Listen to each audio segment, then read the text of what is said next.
পরকীয়ার কথা শুনলেই স্ত্রীর সাথে সব সম্পর্ক ছিন্ন করে ডিভোর্স দেন অনেক স্বামী, কিন্তু এবার ঘটেছে ভিন্ন কাণ্ড। পরকীয়া প্রেমের কথা জানতে পেরে প্রেমিকের সাথে খোদ নিজের স্ত্রীকে বিয়ে দিয়েছেন স্বামী। শুধু তাই নয়, নিজেকে পবিত্র করার জন্য গোসল করেন 5 লিটার দুধ ও ফুল দিয়ে।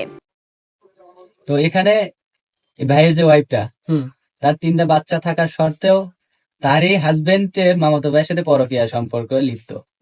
এই পরকীয়া সম্পর্কটা বাংলাদেশে এমন ভাবে বিস্তার হয়েছে, মানে ডাল ভাতের মতো না? ডাল ভাতের মতো। মানে বোঝারই কায়দা নাই যে মেয়েদের বা ছেলেদের কি আকাঙ্ক্ষা, তারা কি পাইলে পরকীয়া করবে না। হাজার হাজার কোটি টাকার মালিক, বড় বড় বিল্ডিং, 15-20 তলা বিল্ডিং এ থাকে, বাড়ির কাজওয়ালি মেয়ের সাথে পরকীয়া। আবার সেম এরকম আরেকটা জায়গায় দেখেন যে হাজার হাজার টাকার মালিক, তার স্বামী বা তিনি নিজেও বাড়ির চাকরের সাথে সম্পর্ক। এরকম নিম্নতম কাজ পরকীয়ার মাধ্যমে দেখতে পারতেছি। এখন ধনী গরিব